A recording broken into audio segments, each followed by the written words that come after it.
Well, good morning, everyone, and thank you for joining us this morning at the Wilson Center. My name is Hannah Akwibo, and I'm a program associate with the Wilson Center Africa program, and I'm very pleased to welcome all of you here to the Wilson Center for today's symposium, African Women's Mobilization in Times of Unrest. Thank you also for those of you who are joining us online to watch the live webcast. We will be tweeting this event using the hashtag Women and Peacebuilding, all one word. So please follow along at our account, Africa Up Close, and if you want to tweet, comment, question, we'd be happy to have you join the conversation online. So as many of you know, the Wilson Center is the nation's key nonpartisan policy forum for tackling global issues through independent research and open dialogue to generate actionable ideas for policymakers, both here in the United States and abroad. One of the key areas of focus for the Africa program is conflict prevention, security, and peace building, as well as a focus on cross-cutting issues of youth and women. So we're delighted to partner with the Women and Peacebuilding Consortium for today's event. Moreover, today's discussions are timely, not only given the importance of the topic, but also current events. So I'm personally really looking forward to a more nuanced conversation and look at issues of mobilization, the role of African women in conflict and peace building, based on the research done by the consortium. So with that, those brief remarks, I'll turn it over now to Dr. Eiley Tripp to provide some introductory remarks for today's panel and to introduce our speakers and our moderator. Thank you again. Hey, thank you. And thank you for taking the time to come to this event on African women's mobilization in a time of unrest. So welcome. And also a big thank you to the Wilson Center for co-hosting this event with us. I'll say a few words about who we are as a group. We're part of the Women and Peacebuilding in Africa Consortium. There's 9 researchers that are involved. We've been working in Algeria, in northern Nigeria, Somalia, South Sudan, Sudan, and Sudan. And we're a mixture of academics and activists, mostly from these countries. This is a project funded by the Carnegie Corporation and the Norwegian Foreign Ministry. And the consortium brings together 3 groups. One is ISIS, Women's International Cross-Cultural Exchange, which is based in Kampala in Uganda, but works throughout Africa. And then the Center for Research on Gender and Women at the University of Wisconsin-Madison, which is where I'm based, and then the Christian Michelsen Institute in Bergen, Norway. And so we have 3 basic themes to our project. We're looking at questions of inclusion and exclusion in post-conflict governance. We're looking at women's activists' informal peace-building strategies, and that will be a large focus of today's presentations. And then women's legal rights as a site of contestation in North Africa, primarily Sudan and Algeria. Maybe I'll start with introducing myself. My name is Eiley Tripp. I'm a professor of political science and gender and women's studies at the University of Wisconsin-Madison. I've worked over 30 years on issues of gender and politics in Africa and women's movements in Africa. I also chair the Department of Gender and Women's Studies at our university. And I've had the good fortune of being a fellow here at the Wilson Center some years back in 2008 when I worked on a book that came out on women and power in post-conflict Africa. More recently, I completed a book as part of this project that's coming out with Cambridge University Press called Seeking Legitimacy: Why Autocrats Adopt Women's Rights. It's been a real privilege for me to be working with such an incredible team of amazing, knowledgeable, committed women. And so I'll be very delighted to introduce at least the speakers for this morning's session. We'll start with them. Our first speaker is Liv Tonneson, who is the research director at the Christian Michelsen Institute in Bergen, Norway, and has published extensively on women's human rights, focusing on Middle East and North Africa. She's carried out long-term research in Sudan, Lebanon, and Syria, working on sexual violence, female genital mutilation, women's political empowerment, and many other issues. She's a founding member of the Norwegian Center for Humanitarian Studies and is a board member of the Nordic Middle East Society. Then, to her left is, to her left is Dr. Samia El-Nagar, who's a researcher and has published extensively on women in conflict in Sudan, also gender quotas in Sudan, women's rights reform in Sudan, and the women's movement in the country. She's worked closely with the Christian Mickelson Institute on a number of projects and serves on the advisory board of Babakar Badri Scientific Association for Women's Studies, focusing on questions of reproductive rights. She just came from Sudan, so she has a very good sense of what's happening on the ground and is very knowledgeable about the situation. So I think you're going to really find this to be a very interesting panel from that perspective. And then our moderator is Aisha Imam, who is a Nigerian researcher, women's rights activist, and has published widely on religious extremist violence in Africa and women's rights, as well as women and family law in the Muslim world, family laws in the Muslim world. She's a founding executive director of Baobab for Women's Human Rights in Nigeria, which is one of the leading women's human rights organizations. She's also a founding member of the African Feminist Forum and is active in the international network Women Living Under Muslim Laws. She's working with Hawa Biu, who unfortunately could not be there. Dr. Biu is at the University of Maiduguri in northern Nigeria and has been observing Ramadan in Mecca this year, so she's unable to join us. But anyway, I think we have a nice group here, and hopefully you can come in the afternoon and you'll have you'll hear even more from the project. So stick around. Okay. Good morning, everybody. Thank you for coming. And not to use up any time further, we'll start with the presentations, looking at Sudan. Liv will start, and then Samia. Liv, over to you. Yeah, thank you. So thank you so much for coming. So we are talking on, our talk is on why are women at the forefront of the Sudanese revolution. And I will start, yeah, it worked. I would start, I'll start with some basic background, because I'm not sure if everybody in the room have a clear sort of picture of what is going on in Sudan. But there has been a popular uprising against what I would say political mismanagement for 30 years, corruption, impunity, oppression, and war. Just to give one example, about 70% of the national budget is allocated to the armed forces, with maybe 2% to education and health. So in December 2018, that was the start of peaceful protest in Sudan and strike. And the Sudan Professional Association, which is a labor union, unrecognized body, has taken a lead in organization of these protests. On April 6th this year, that's when it really became a mass movement, and it was also the start of of sit-ins outside the military headquarters in Khartoum. And I have to say, this popular uprising is not a Khartoum phenomenon. Actually, the first protest started in Atbara, and the whole sort of country has seen these protests. But the sit-ins in front of the military headquarters is in the capital of Khartoum. This actually led to the ousting of Umar al-Bashir. But although there was a lot of celebration on the day that that actually happened, it became clear very soon that the regime is still there. The military is in power. That was the start of a negotiation, at least, to transition to a civil government between the military council and what is called Declaration for Freedom of Change, which is a coalition of political and civil society forces in Sudan at the moment. The current situation is not very positive. We are getting news from Sudan right now that the military and specifically the rapid response forces are shooting protesters. I think the death toll now is about 60, but it's increasing by the hour. So with that in mind,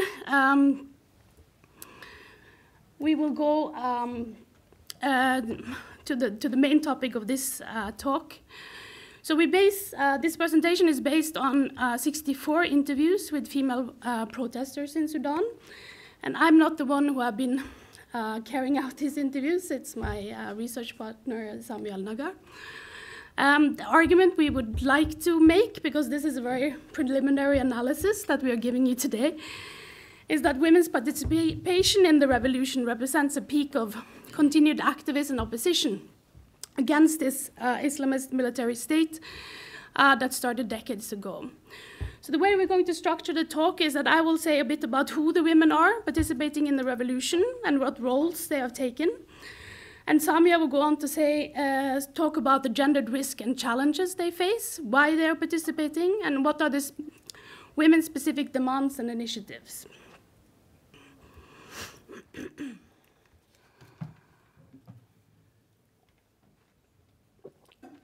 So when you see pictures from Sudan and of the revolution, women seem to be in the majority of those in the streets, and that has really been highlighted a lot in the international media. They have come from very different backgrounds. As I said, the protests have been all over the country, but also bus trucks of people are coming from the regions into Khartoum to join the sit-ins. There are women from different class backgrounds, from different religions.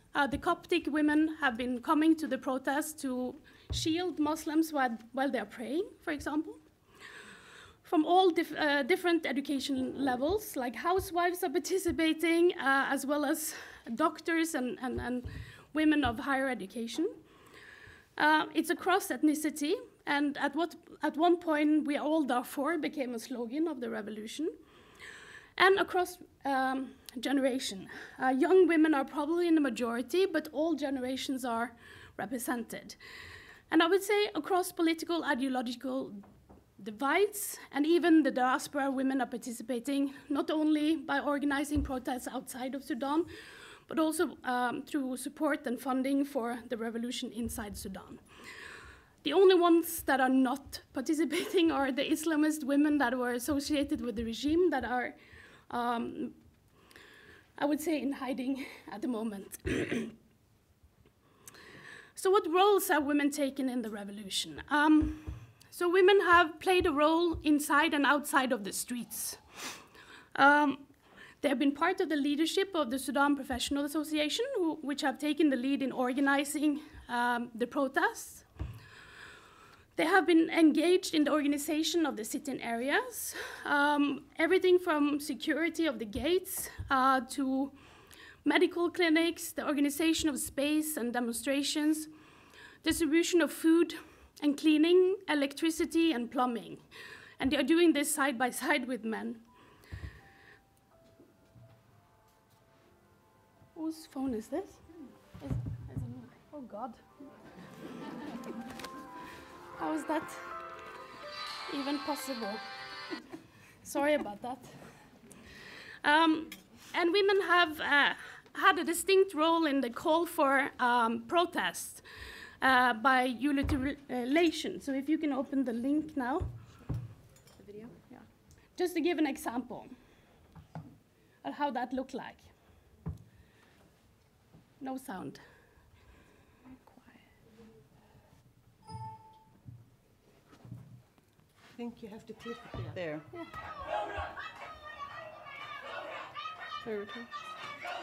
Hold on.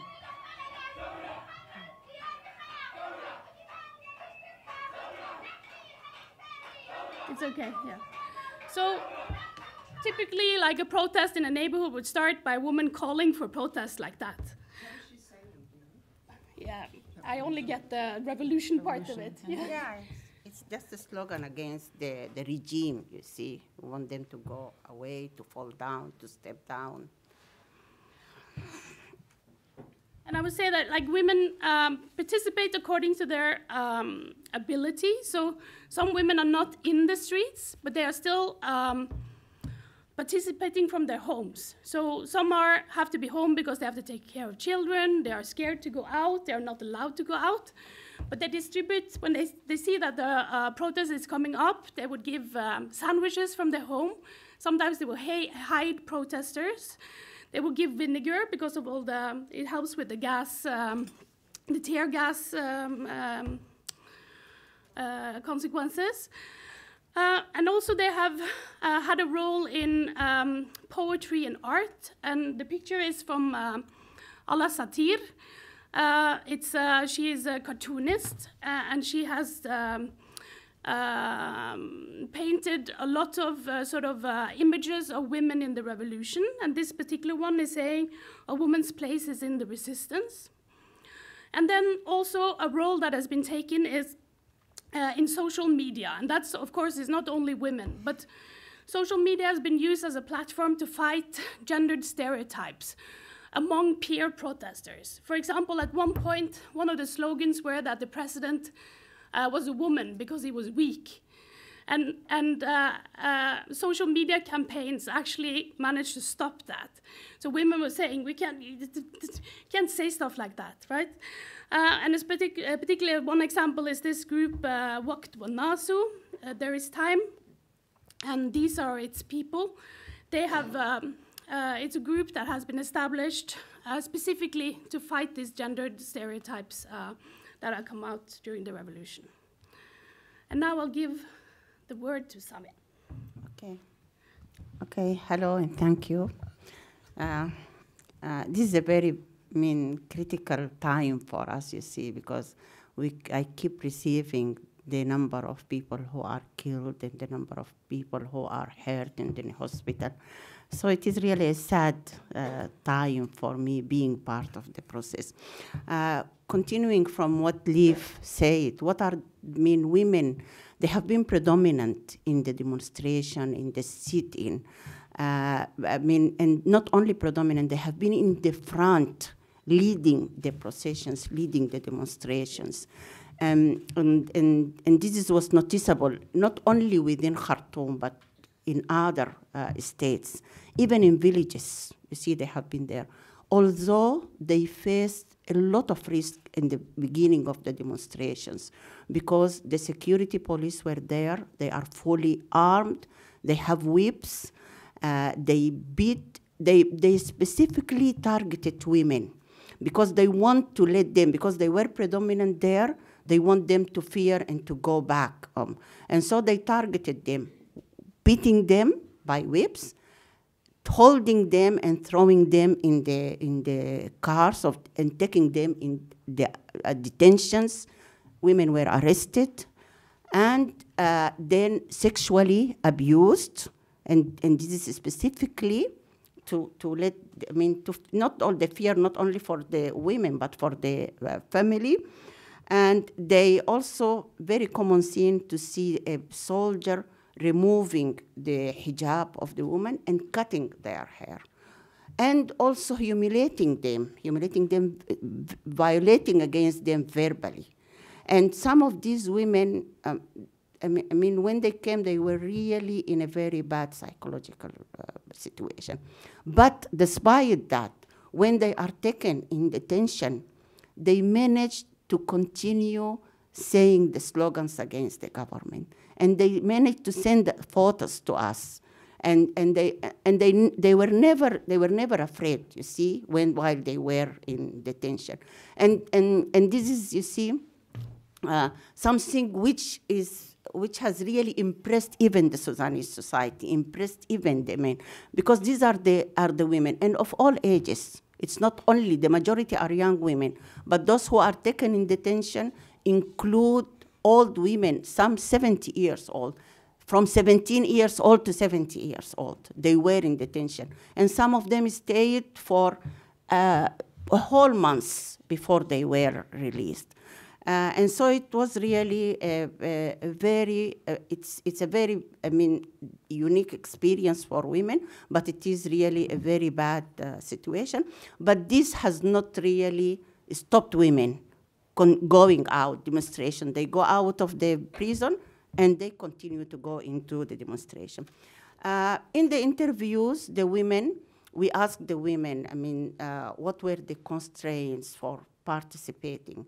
And some of them said, when we started participating in the demonstration, our families have not given us permission. Our mothers were reluctant. Our fathers were worried.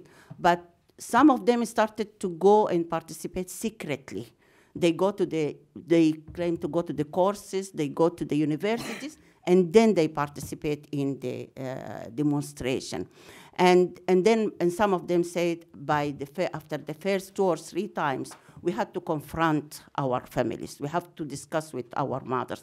And we have to really explain our point of view. We have to explain that this is a citizen responsibility and we have to participate. And many of them say they convinced their family. Their families, some of them are really afraid that they will be taken, they will be raped, they will be killed. It's not a matter that they are not really that they are for the regime, but they are really afraid because to lose their daughters, to lose the reputation of their daughters. So many of them succeeded. One of them said, "My mother and husband did not want me to leave the children alone at home." So there are different reasons. Another said, "My mother forbade me to participate in the protests. But when the sitting came, my husband supported, my brother supported me, and now we go together. We are there most of the day, and sometimes we spend the night in the sitting."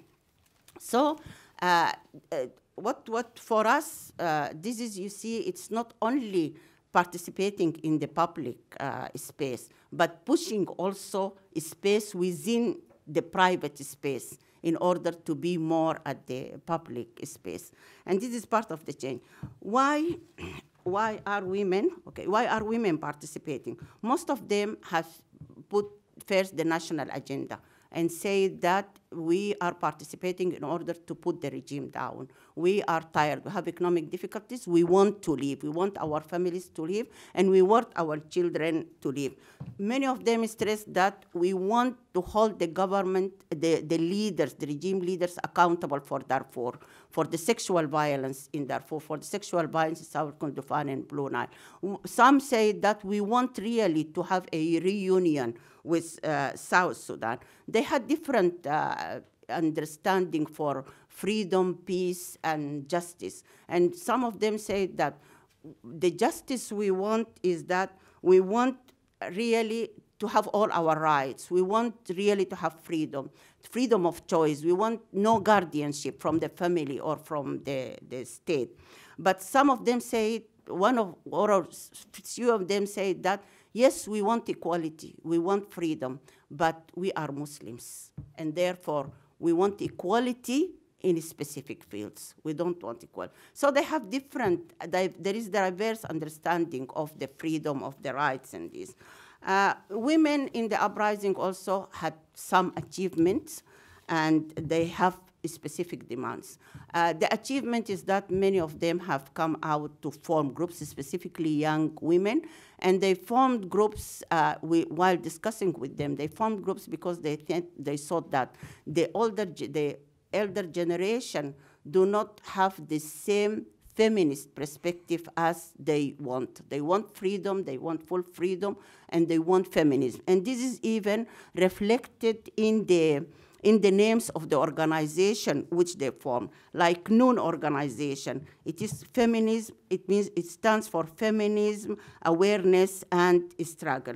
But the biggest group which has been formed and which has come out of the uprising, it is the coalition of women of the political and civil groups women in Sudan. And this is a very big group. It is composed of 18 groups, civil society groups, as well as 8 political parties, in addition to a large number of independent women. And this group has come together. They started as a social media group, WhatsApp group, but then started to meet and to interact and to put. And this group has succeeded. When they started first, they started supporting the national agenda. But then they woke up, because when the negotiation came, women were not there in the negotiation table. And therefore, they pushed and pushed and pushed and managed to have only one woman in the negotiation table. And this led them wake up and say, no, we are now going not only to have the national slogans, but we are going to call for 50-50 in all the governing bodies. In addition, others said, not only that, we want really to call for legal reforms, specifically We want to abolish the family law because it is very restrictive to women. We don't want the public order law because it is humiliating women. And now these Mansam, they call themselves Mansam, they prepared a Bill of Rights. It is a very progressive one with complete freedom, and they are going to work in order this Bill of Rights to be part of the Constitution. Now they are discussing, and they were planning this week to come out with a women common agenda. And they succeeded even in attracting the young girls groups which have been formed, and they are now working together. The aim of all the groups, of all this interaction, of all this initiative, is to put women at the heart of the revolution. Thank you very much.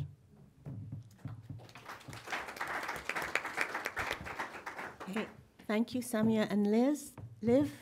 We will now move from Sudan further to the northwest and have Aili talk to us about Algeria.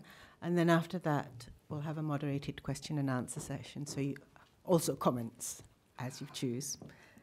Aili? Okay, thank you. So as I mentioned in the introduction, my comments today are building on a book project it's in press right now with Cambridge University Press.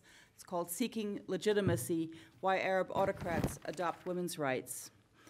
And I'm talking today about the origins of women's participation in the current uprisings, which, like Sudan, did not just emerge out of nowhere, but were a product of civil society planning and mobilization.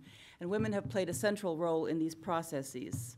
Just to give you a sense of, for those who don't know, where Algeria is, the uprising began 22nd February this year. It's a watershed moment in the country's 57-year history since independence. The massive protests have continued every Friday. Even the term vendredi has become, means to Friday, has become a verb, taking the noun, it's become a verb. And it reflects in part the culmination of decades of struggle by two secular movements in particular that have pushed against extremist Islamist tendencies in the country, but also against a regime that has both tried to contain, but also to use the Islamists to their own advantage. The absence of a distinctly Islamist presence in the protests and the secular nature of the demands is notable, and I'll talk more about that at the end. In Algeria, this has particular significance given the recent history of the country and its experiences during the Black Decade between 1991 and 2002, when large numbers of civilians died at the hands of Islamist militia and also some government soldiers. This happened when the country opened up to multipartyism, leading to the electoral successes of the Islamic Salvation Front, FIS, which the government could not accept, and then this resulted in the shutting down of FIS and the second round of elections and led to a very brutal civil war. So one prong of the secular movement is, and I won't talk about this too much, but is the Berber movement led by Kabyle activists based in the eastern part of the country. And Kabyle women have been very much a part of this movement. This was a movement, this movement along with the women's movement have been really the only two forces in Algeria that have consistently challenged the Front for National Liberation, which has been the dominant party since independence. And they've also challenged the Islamist position in the country. And so the Berber movement has been trying to make demands around language, identity, and their protests were violently repressed in several moments, 1980 and again in 2001. 2001 events led to the recognition of Tamazir, the Berber language, as a national language in the Constitution. The protests that I'm talking about today began against the President Bouteflika's bid for a fifth term in office. After he withdrew his candidacy, as a result of these protests, the protesters demanded that not just him, but the oligarchy step down. And they continue to demand for democracy, for dignity, for transparency, and an end to corruption. These demonstrations have embodied a moment of national unity, which is really remarkable given how divided the country was during the Black Decade. And people have been protesting from all walks of life, all political persuasions, and all ages. And many said that the reason why these protests have been as peaceful as they've been is because of the role of women in these protests. And one of the key chants has been Silmiya, or peaceful. So numerous, there have been several gains. One is the stepping down of President Bouteflika, and he gave up his bid to run for another term. Also, other corrupt leaders who are part of Le Pouvoir have, including Bouteflika's brother, have been arrested or charged with corruption.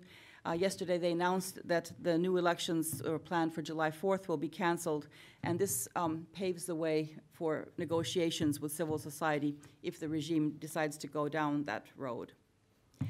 So women have played a central role in these protests. Very early on, you had Jamila Bouhired, who was one of the leaders of the very iconic heroine of the Algerian independence, and her presence in these demonstrations gave added encouragement to women, but to all people to become engaged. And I want to just underscore, these are massive protests. I mean, we're talking millions of people throughout the country, throughout all cities throughout the country. And while women have been protesting and making general demands, like you see here for the stepping down of some of the national leaders, they also wove their own demands into these protests. And I can just maybe show you just a few other pictures, but you can see some of the, I've translated roughly, these are in Algerian dialect, but some of the images that have become quite iconic from these protests. And you can see, but they're taking from international, memes. Again, Arab, Algerian dialect there. So, and then this, in a way, it was also, and this is one photo that circulated quite widely in social media, as did these other ones I posted. And I think it reflects I think a lot of people were kind of stunned by this photo just because it challenged Algerians to think about who they were and what they were claiming in making demands also for individual freedom, not just these collective demands for democracy.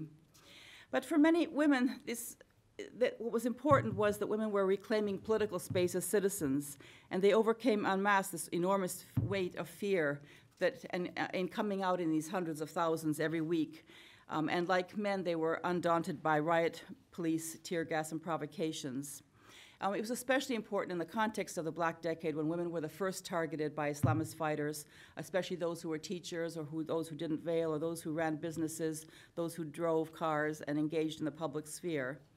And this was a war, like I said, very brutal, about 200,000 killed and tens of thousands were disappeared.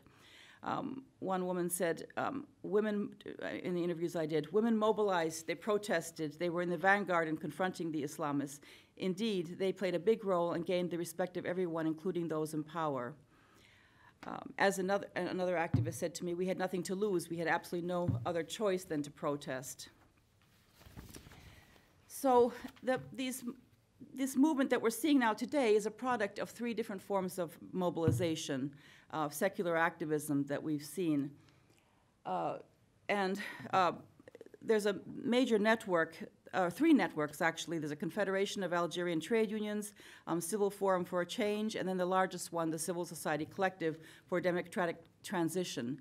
And that's the largest network of these current protests. And it has about 30 organizations, including Muwatana, which is led by a woman, Tharwa Fadman Sumer, Jazairuna, SOS Disparu, Wasila Network, and many other women's organizations that are part of it.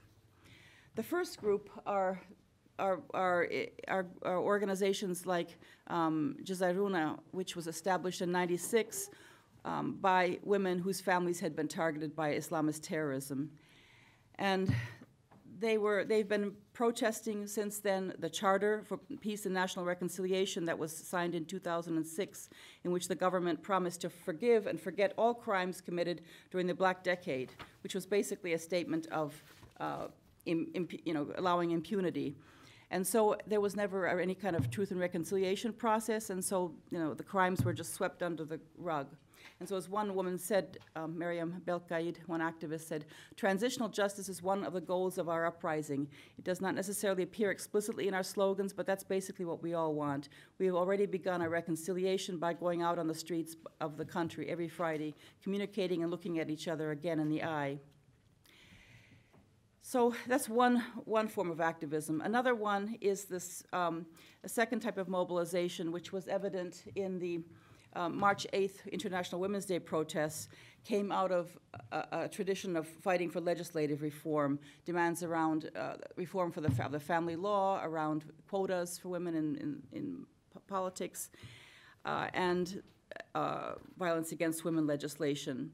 And so here you had protests banners saying, no free and democratic Algeria without freedom of the women. Democracy equals women's rights.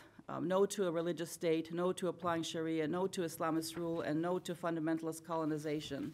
So that these links were quite clear. And then the third group where it was this kind of everyday forms of resistance that you saw, especially by young women who resisted efforts to get them to dress a certain way. This is a cartoon from Ali Dilem, who's been cartooning the whole protest. But also you have a case here of a woman jogger who had gone out, was earlier this year, had gone out jogging, last Ramadan, and by the beach and had been attacked by a man and then went to complain to the police, and the police said, no, just, you shouldn't be out here jogging. And so she went onto social media, and the next day there were 200 people came to jog with her. So, but basically the bottom line here is, or the basic message here is that these protests are a reflection of a major shift that's happening in Algerian society, which has been very conservative, has been influenced by Wahhabi tendencies, Salafi tendencies, but you see now the demise of this kind of extremist Islamism. And you see it in the electoral results. The parties have very minimal representation.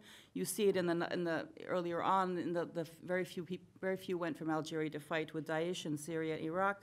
You see it in the death of Abbasi Madani, who was head of this Islamist organization, FIS, which had claimed 3 million votes in the 1991. He just died recently in April, and hardly anybody went to the funeral. And so this gives you some sense of just what's, this shift that's taking place now. So I think I will wrap it up here, and I'll be glad to entertain questions. But I think that what, the key message here is that women, these forms of mobilization that we are seeing today, these didn't come out of nowhere. They've been going on throughout the Black Decade and subsequently, and now we're seeing some of the fruits of these forms of mobilization today. Thank you very much.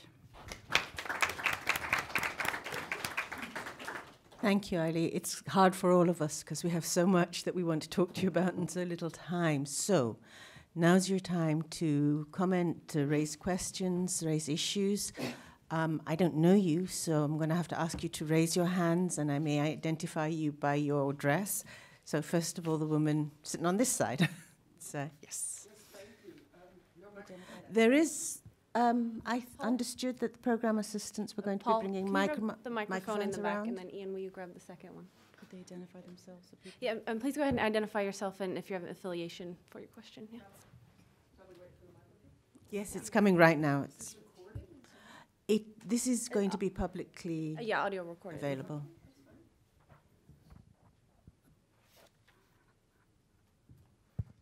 Yeah. Yes, it's on. The lady on this side.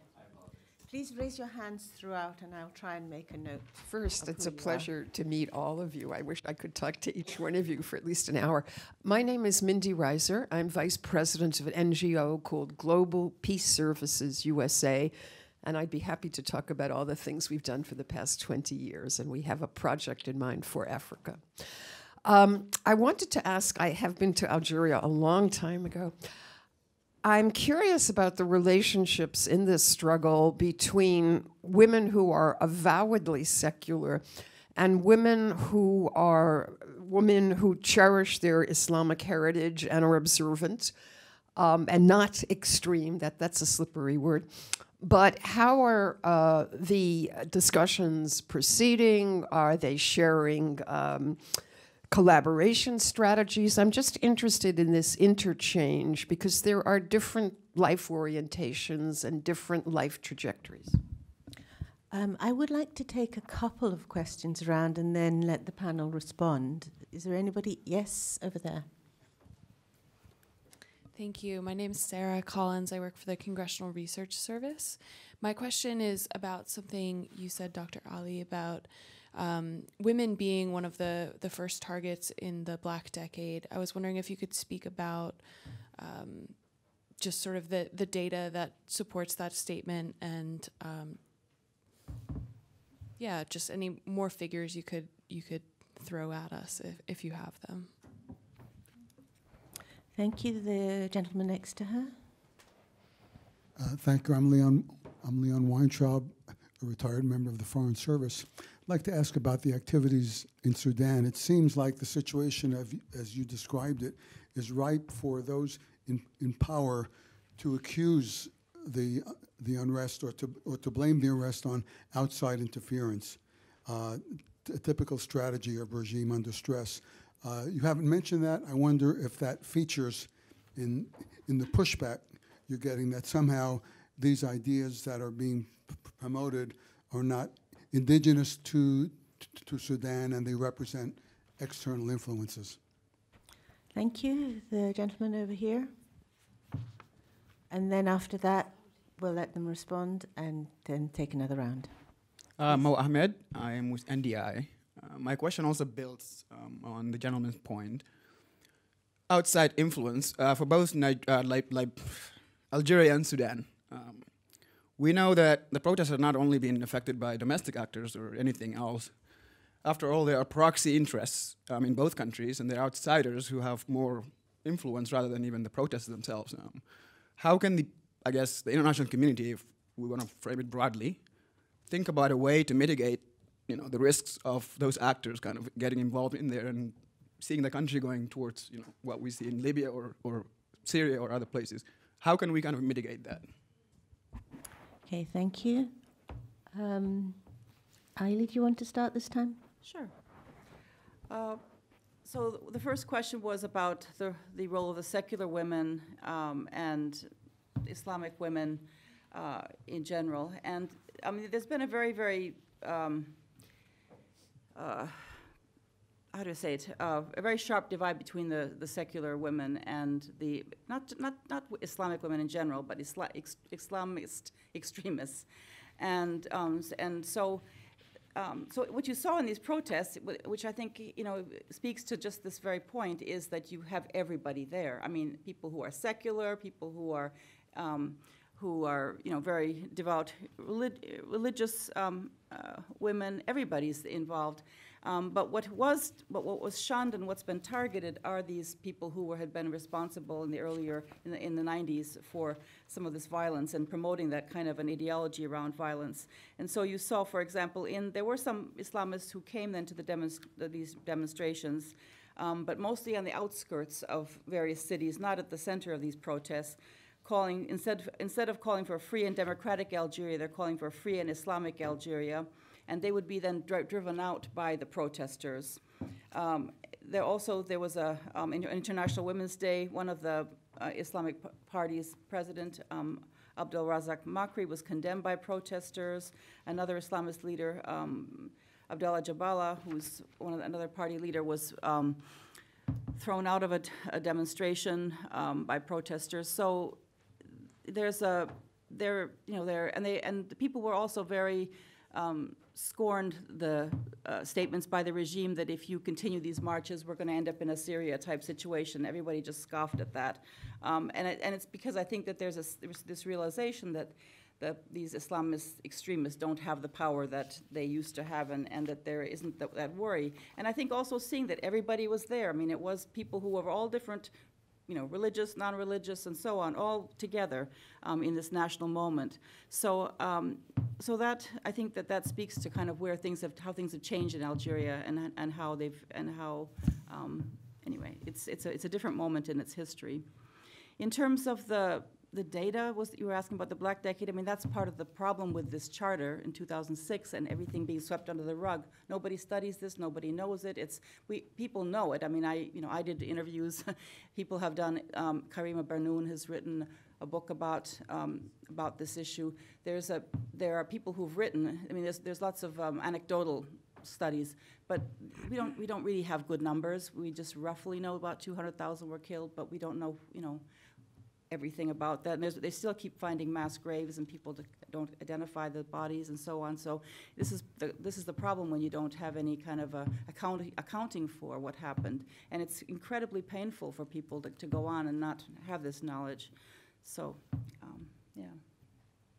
I'm going to take the privilege of the chair to comment on both of these issues, which is that I'd like to underscore the point that Aili was making, that the distinction was between women who are arguing for a secular state and secular rights and women who are arguing for a Muslim state, not between women who are believers and women who are not, because many of the secularists may in their private lives be personally observant. What they're saying is that the state should not be involved. Okay. Some of them may also be agnostic or atheist, but that's not to be a secularist is not necessarily to be a non-believer. And the second point is that you had also asked about the predominance of women and women being the first targets. I was involved with the International Solidarity Network, Women Living under Muslim Laws, from the early to mid-1980s. And even at that time, which is before the official start of the 1991 so-called Black Decade, women were being attacked who were particularly independent, divorced, working and so on. And that was long before the mass attacks start. So adding those up, another place you might look for data is on the website of the International Solidarity Network, but you'd have to go way into the back past. Yeah, thank you for very good questions, which are not so easy to answer. So, I mean, at the start of the uprising, the former president, Bashir, actually tried to blame it on outside interference, said that the saboteurs from Darfur in coalition with Israel was orchestrating this to undermine the Sudanese government. And that's actually how the slogan, "We are all from Darfur," emerged in the revolution. But to my understanding, there has not been a lot of sort of putting the blame on sort of Western or international community actors for the protest, but we know that a lot of the diaspora is actually funding it, diaspora Sudanese, the sit-ins. When we talk about outside influence, it's actually more relevant to talk about Egypt and Saudi Arabia and Qatar and the region, because, I mean, the military council is really backed and funded, especially by Saudi Arabia at this point. And the head of the Rapid Response or Support Forces, Hermiti, has become extremely rich by being a proxy soldier for Saudi Arabia and Yemen.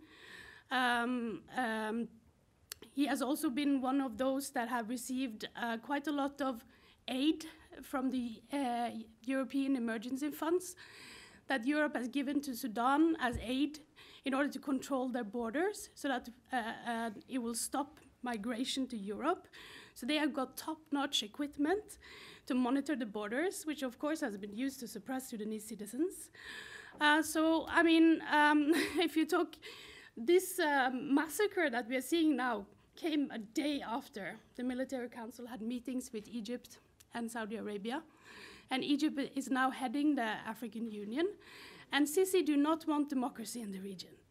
And I am starting to lose faith in whatever is of international community, because I don't think anybody wants democracy in Sudan. And all that the international community is doing is just that they're condemning the actions. But we need to move past condemnation at this point. We cannot, yeah. Anything to add? No. Okay, yes.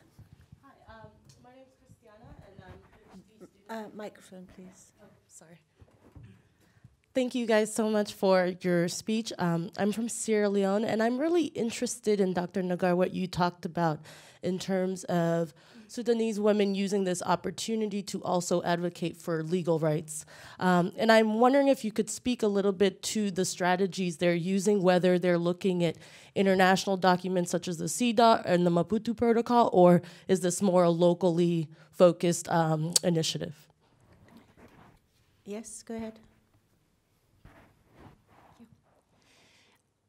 Hello, and thank you for your phenomenal presentations and for the work you're doing. My name is Marisa Ensor. I'm a research professor with Georgetown University's Justice and Peace Studies program. And I've been working in South Sudan since 2002. So technically, I was working in Sudan until 2011 when the country became independent. And as you know, while historically and geopolitically both countries are clearly interconnected, culturally, they are sufficiently different to prompt my question, which is, to which extent do you think that women's activism in the North could serve as a source of inspiration to your sisters in the South?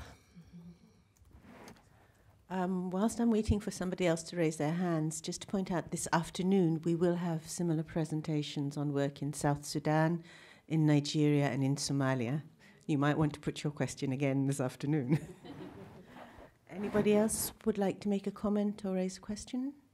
Yes? If you could comment, each of you, about... I'm sorry, could you introduce yourself? I'm sorry. Dr. Robin Chandler, Emeritus Professor, Northeastern University, and a Fulbright Specialist. Could you comment about any relationships civil society in any of these countries have had with the increasing number of women peacekeepers of the United Nations and those organizations, because of the impact that women peacekeepers, soldiers with women with guns, have had in a number of countries? Thank you. You want to start this way this time? Yes, okay. Yeah, thank you. You see, the women in Sudan have, all, despite the Islamist regime, have been, particularly at the civil society organization, they have been working quite a lot and insisting that they should have their rights. And they have been working and citing what you said about the Mobutu, about the CEDAW has really been a problem for us, and we have been advocating for it since the 1990s, but the government, I mean, they don't want to hear about CEDAW. Even the Islamist women within the government, they were trying for the ratification or signing of CEDAW, but the men and the NCP, they were really reluctant. So we are aware of all these, and we worked on 1325, and we had a work plan on 1325, and it is related to the Mobutu. And it's there, it's ready since 2014, but the government has no will to implement it. So now what we are doing is that we are just seeing that this is maybe the opportunity where we can really put all what we have been working and doing. We have never been silent, you see. What is happening, this is the peak of what we have been doing, particularly as civil society organization. We have been doing training, building our capacity, educating ourselves about the international laws. About, maybe, I don't want to generalize, this is happening maybe in towns, in certain states, but I can't talk about women in rural areas because we are depending on the international support, and we work according to what we find from the international support. The government has nothing to give us as civil society organization working on this. And if they give the UN, they give only the government. And they work, but they have their limits. They cannot work. They work on human rights, but there is a limit on what human rights. So to them, you see, it has a limit. So now we have a draft for Bill of Rights. And I tell you, we are going to have a fight for this Bill of Rights. I drafted 90% of it. Not with the men, but we are going to have a fight with the women first. So we want to have a consensus for this Bill of Rights among the women, and then we will fight. But the men, all of them, particularly the Islamists and the Salafists.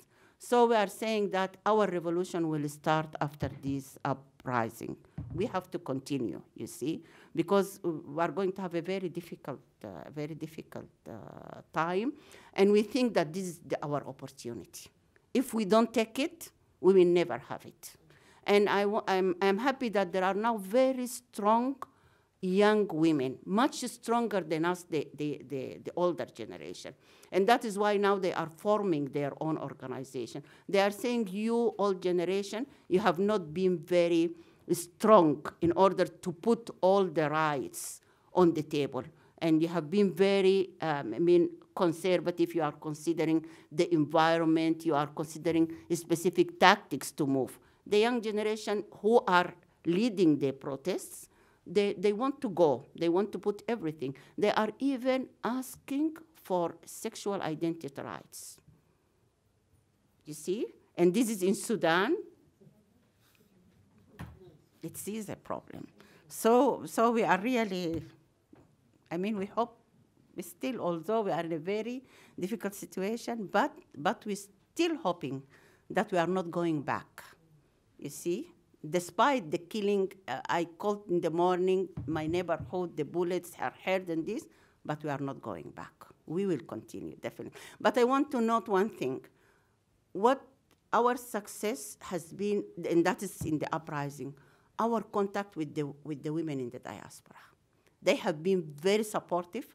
They are working with us. They not with a lot of things, you see, and they have been even active outside, you see, trying to help us, to make the whole world know about our revolution. And this is the first time, because the women in the diaspora, they have been really, they come and go, but they have not been really engaged with them. But now they are part of what I call MNSM, this big coalition. They are now part of it, and there are branches of MNSM in US and Canada. So we still hope, despite what the bad situation we are. Yeah, just add a little bit that, since 2005 and the interim constitution with the Bill of Rights for Women, there's been a lot of legal reform initiatives, but not a lot of them have led to an actual reform. So when we have been asking women's rights activists, like, well, why do you continue? And they always say, we are waiting for the day that this regime will fall. Then we will be prepared. Because Sudanese women have missed so many opportunities. There have been revolutions before, and they didn't make women-specific demands. So they are like, this time, we are ready. So when in the development of the Bill of Rights and these initiatives, it builds on quite extensive work that has been done since 2005 in trying to argue for legal reform. Did I get your question? To which extent do you think women's activism in the North serve as an inspiration in the South? Was that your question? Yeah. What is sort of like unique with what is happening now is this broad participation of women in the revolution.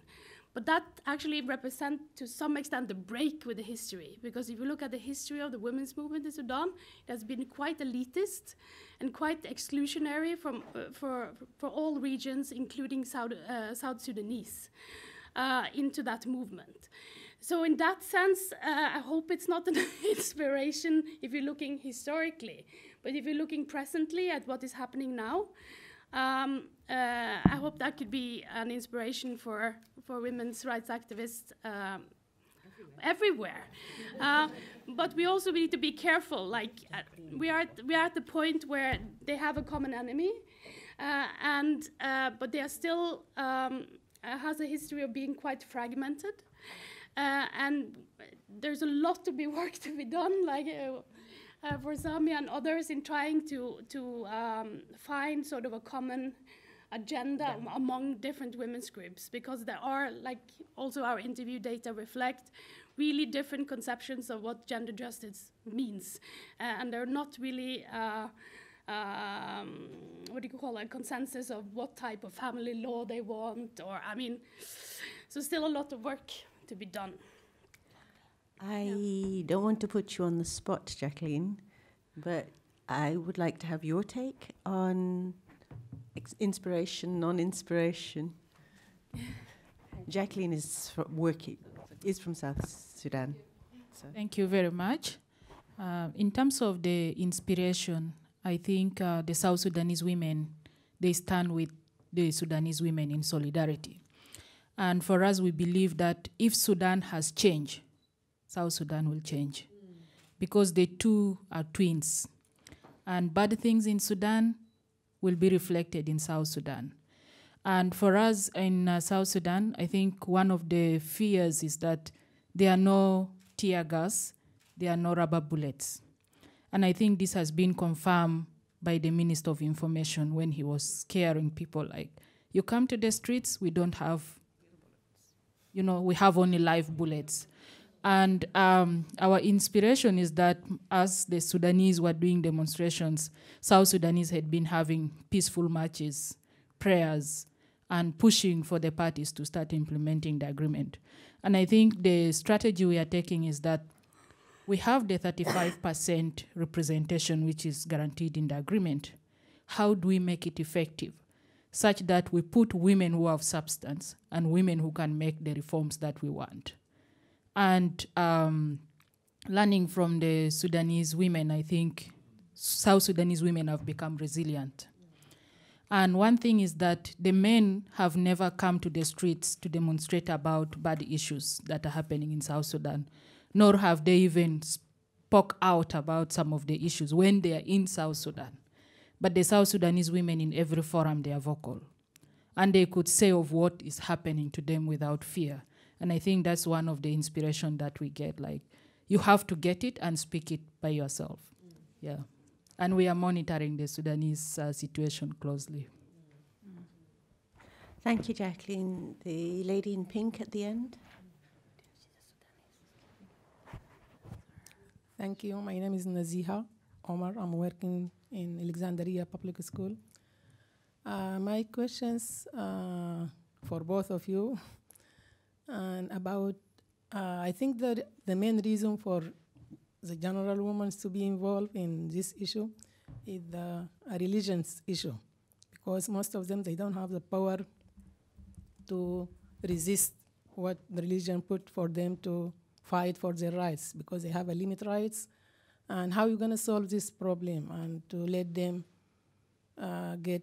fight for their rights, even it is against the religious issue?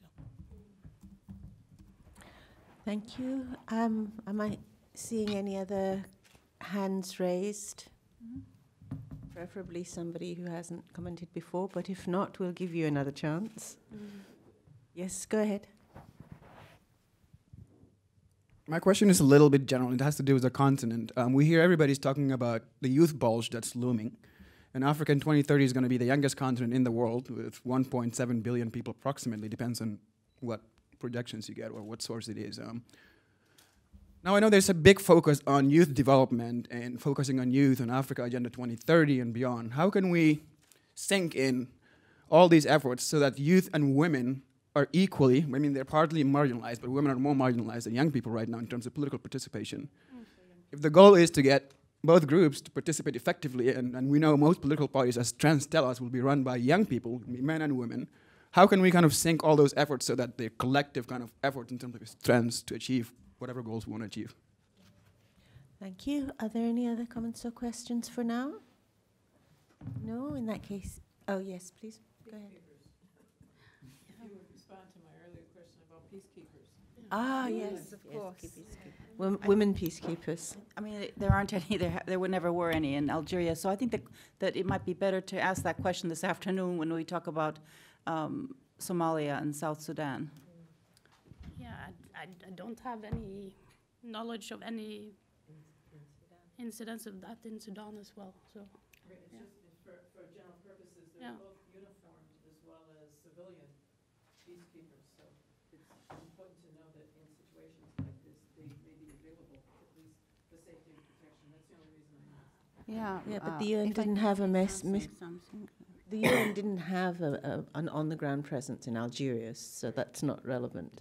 Go ahead. And in Sudan, they are, I mean, I think they have been present in Darfur, and they have been really doing good job, but they are not present in other areas of Sudan, particularly now where there is this killing in Khartoum and in some other states. They are not there, you see. But it says that there are 966 troops in South South Sudan. Yeah. South Sudan, yeah. Not Sudan, yeah. Yeah. That's why we're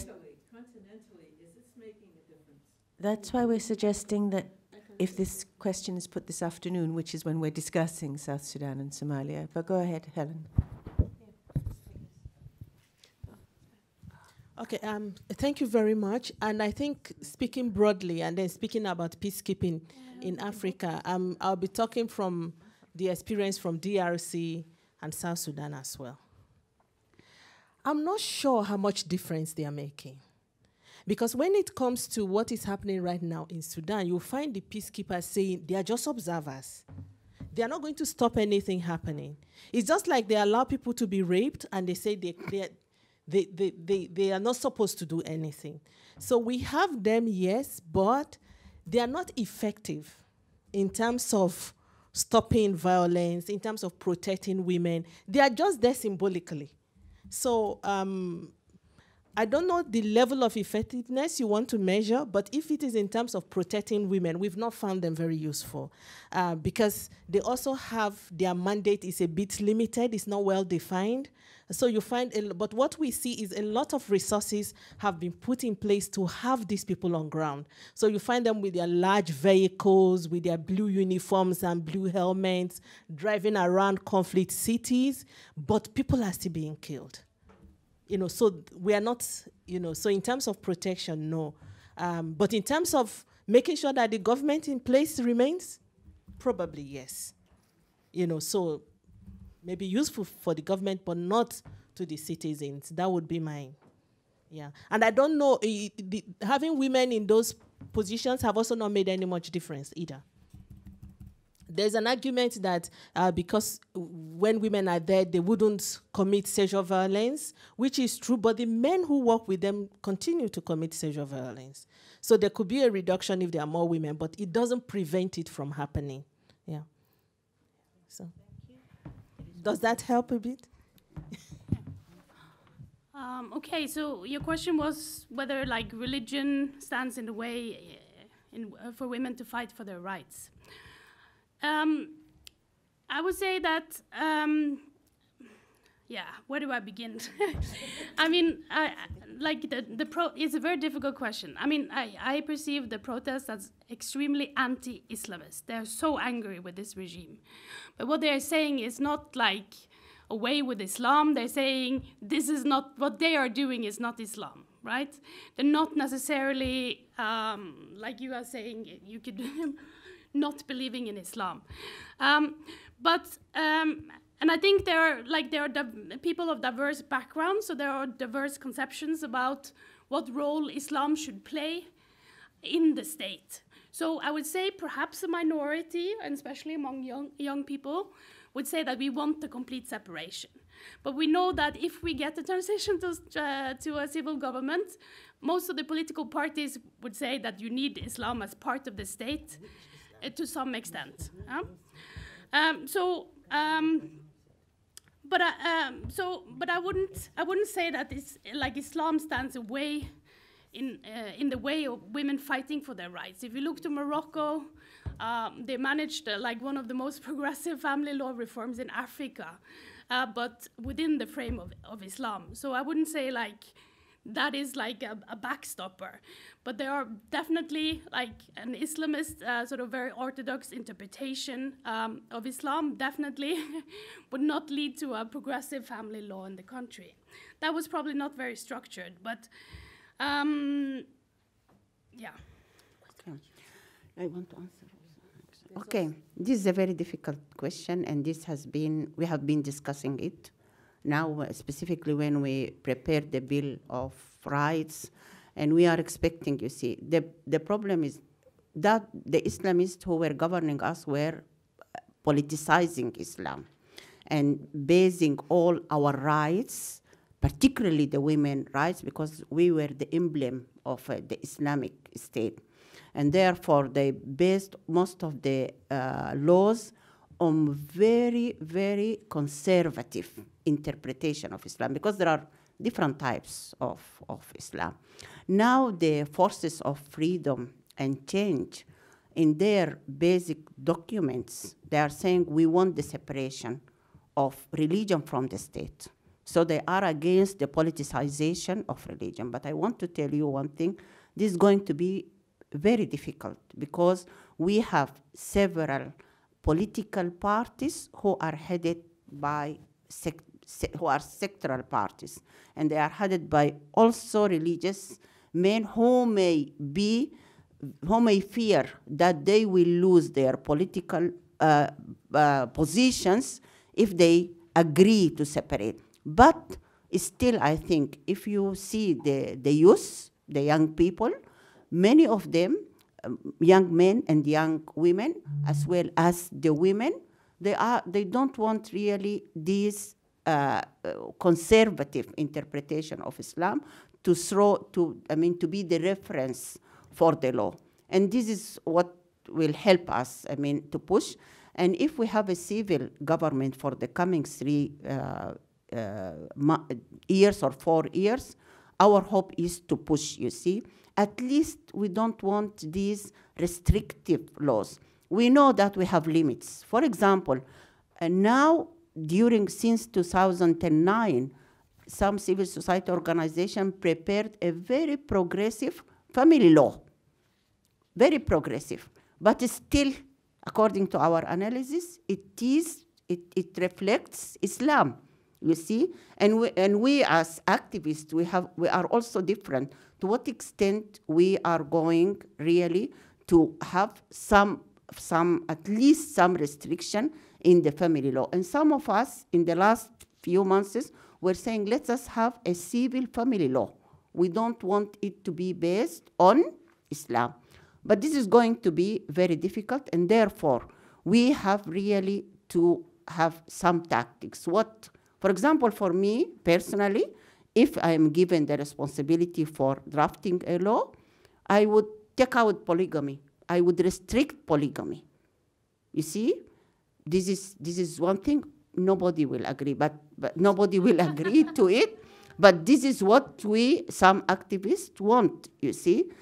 We have our vision about how to go about it. We know the experience of Morocco. We know the experience of Tunisia in the family law, and we learned from it because in doing this law and discussing it, we drew lessons from other countries. But still the other countries, particularly Morocco, Islam is there, you see. Islam is there, polygamy is restricted in court and this. And that is what we don't want, you see. But we have to fight, we believe. And I'm sure the young generation I'm interacting with, they are going to make a difference, you see. You know, before this revolution, before 3 months, the Islamists themselves, government, they had a forum, and they were discussing a problem that their young generation, daughters and sons of the prominent Islamists, are turning into atheists. Atheists, and it is increasing among them. So what happened there? That regime had really made the young people to hate Islam. Not only to turn into a progressive type of Islam, but to hate Islam. And the percentage was very big. That is why they had to really discuss it. So we have some movement, some changes, which we hope. And we keep hoping, otherwise we are going to die in Sudan.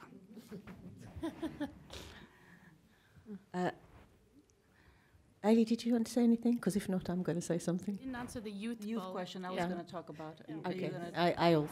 Okay. Yeah. No.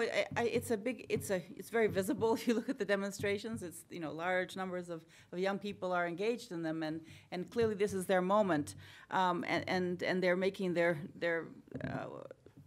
desires known. They want democracy. They want an end to impunity. They want more transparency. They want to get rid of corrupt leaders. So this is what they're demanding. But they also want opportunity. And what's coming also through loud and clear is that women want it. In Algeria, 57% of the university graduates are women, but they only get about 25% of the jobs. So you know, it's not just a question of young people having opportunity in general, but also, you know, women are very much, you know, at the forefront of making these demands for women in particular. So.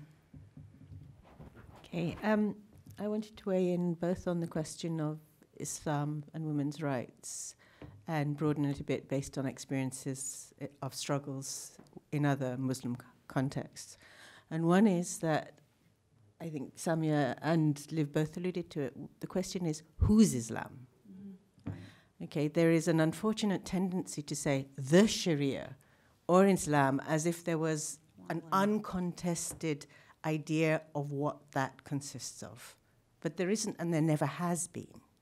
Okay, if you take the example of polygyny, there are at least 4 different interpretations and examples in practice around that, all of them based on the exact same 3 verses in the Quran.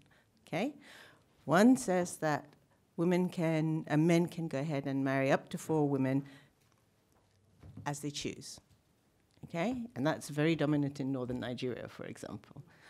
One says, but it says only if you can treat them equally, so you can do it, but you have to think about, are you treating them equally?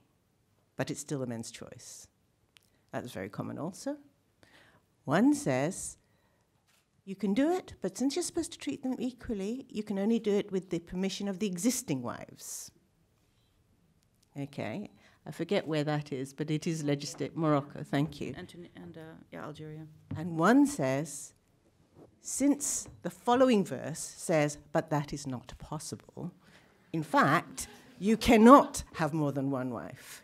Okay, all on the same couple of verses. Who has the power to define which interpretation is going to be the interpretation? So it's always a question of the context and the balance of power and the struggles.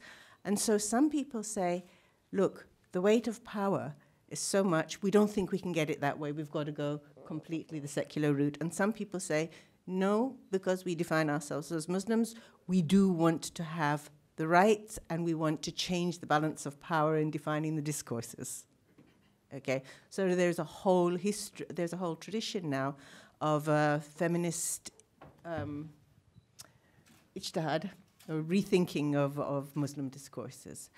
The second thing that I wanted to point out is, and for example, my friend Mariemi Heli Lukau, who's a feminist activist from Algeria, used to say, when the regime came in and they were interested in having a pro-natalist population policy, they told us that Islam was anti-contraception. And when they decided that we had overpopulation, they told us that Islam was pro-contraception. Okay. And in the 13th century writings, you can actually find discourses that permit women to have abortions as they choose up to the 40th day.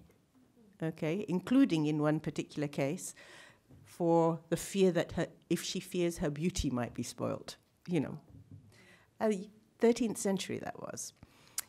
On the issue of young people and women, I think that we really have to be careful how we contextualize those, because generally, more than 50% of young people are women, and generally, increasing percentages of women generations are young.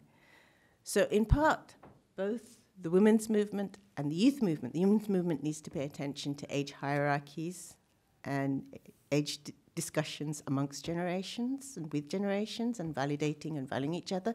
And likewise, the youth movement, which often, unless it's specifically organizations of young women, tends to be dominated by young men, has to pay attention to gender awareness, to gender issues, to giving voice also to women in their ranks.